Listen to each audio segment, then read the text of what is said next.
هاتوا الذهب والجواهر واغلى الماسي لعيون بنت الحسب واخت الكبارية، عروسنا اللي حلاها ما له قياسي.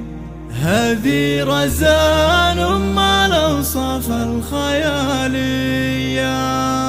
هذه رزان ما الأوصاف الخيالية.